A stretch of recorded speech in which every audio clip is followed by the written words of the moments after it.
Mwongeye kwirirwaho muherereye mwese abaherereye mu ntara zose eshanu z'igihugu ndetse no muri diaspora. Twongeye kuba ikaze kuri chaîne nshyashya yaje yitwa The Chosen. Turi kumwe na Bruce as a TV presenter. Ndumva nta mu mwanya akababwira byinshi birambuye kuri ino chaîne ku biganiro bizajya bicaho kugira ngo mukomeze kuryoherwa na gahunda mugenerwa na The Chosen TV. Okay, urakoze Alexandra. Urakoze kunyakira kuri The Chosen TV. Nitwa Bruce, nkaba ari presenter wa The Chosen TV. Ntago nkuko bivuze ntabwo iyi chaîne ari shyashya, yari sanzwe iriho, ahubwo yitwa Mbere Urwego TV, tukaba twahinduye izina ryayo. No kuvuga ngo twifuje kuba twakomeza, twari dusa n'abahagaze kumwe abantu bahagarara bitewe n'ibindi barimo, ariko boss yongeye kungirira icyizere amakazi kuri televiziyo bita The Chosen TV. Turabashishikariza kujya mudukurikira rero, mugakora subscribe ndetse mugashyiraho na comment. Mu by'ukuri tuzajya tubagezaho inkuru nziza zubaka abapasteri, ndetse tubagezeho n'abandi bastari batandukanye. Nabo mwifuza ko twageraho mujye mubatwandikira kuri comment. Ntago tuzajya kure ya ntego yacu nkuko twabikoraga ku biganiro byashize byo gufasha. Uko Imana izajya idushoboza tuzajya tugera no kubababaye, abo dutangiye mituweli ndetse n'abo duhaye ibyo kurya. Ibyo byose tuzajya tubibagezaho kandi ku gihe. Rero Alexandre, urakoze cyane kumpino ikaze. Ndabizi neza ko uri umu IT mwiza wanjye, umfasha ibintu byinshi. Ndagushimira cyane. Abantu bakurikiye The Chosen TV bamenye ko hari umu IT bita Alexandre, n'umwana ukiri mutoya cyane uzi ibintu by'ikoranabuhanga. Rero namuha kano kanya kugira ngo abashe kuba yagira icyo ababwira ku iyi televiziyo. Navuga ko amugani we ni nk'ari nshyashya kuko tugiye gusa naho duhindura content n'izina dore ko twarihinduye. Turabashimiye rero. Alexandre, urabwira iki abantu bakurikiye The Chosen TV?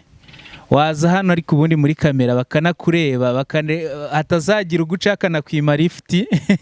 Alexandre, baba bakuzaniye kandi gatebe ariko uri umusore uranahagarara. Kamerama umurebe cyane umwereka abadukurikiye. Bruce arakoze. Nkuko bivuze nyine ndi umu IT ku bijyanye n'ikoranabuhanga. Ndeba ubaye unyeneye gukora printer, computer, laptop, desktop iyo ariyo yose, ndetse n'ibijyanye na graphic designing, video editing ndetse na web designing wangana. Nkaba mfite n'indi company dukorana ku bijyanye no gukodesha amamodoka. Ukeneye imodoka cyangwa se umushoferi nabwo wangana ukambwira nagufasha.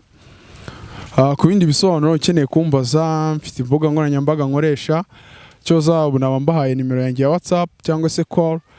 Nimero ni 078 95 54 95 8. So murakoze, mukomeze mugire amahirwe n'imigisha Imana bamugisha. Murakoze. Okay, nakomeza. Uyu muhayiti wanjye rero ni umwana mwiza, aritonda, aho wamuhamagara hose niyo waba ari mu rugo yaza kandi akagukemurira ibintu. Mashine yawe sinzi ngo yagize ikibazo ahita abikoraho cyane rikaka. Cyangwa se ukeneye n'umushoferi n'imodoka yo gukodesha nabwo wamubaza. Rero intego yacu no kujya dushaka abapasteri bakatubwiriza, bakatubwira ijambo ry'Imana n'abandi bantu bateye imbere, ndetse abo bose bakatugira inama y'uburyo twatera imbere. Mu minsi mikeya turabazanira Bishop Gafaranga, yatwemereye ko agomba kuza kuganiriza abantu ba The Chosen TV. Tubazanire Pasteri Ndayisenga John, tubazanire Pasteri Gakire. Ni benshi bazanyura hano, kandi intego yacu nuko mwajya mutugira inama mukatubwira icyo twahindura, ndetse waba ufite n'inkuru idasanzwe ukaduhamagara tukaza tukayikora tukayigeza ku banyarwanda. Rero rwose niba warakoze subscribe warakoze cyane, nawe utarayikora yikore, kuko nuyikora urabunteye inkunga. Muri make urabusa na papa cyangwa usa na data wambyaye, urabunteye inkunga cyane nziza. Rero reka tube dusubikiye aha kino kiganiro twagiranaga. Ubwo ibindi ni ibintu tuzajya tugenda tubibagezaho uko content zigenda ziza, tuzajya mugenda mubibona. murakoze cyane, ciao ciao. Kuri kamera ndi kumwe na kameramani wanjye siko mwibagiwe ra ariko ni Christopher ndamwemera cyane, ni umwana nawe wubaha, niwe uri kubimfashamo bino bintu kugira amajwi aze ameze neza ndetse n'ishusho rize rimeze neza. Ciao ciao.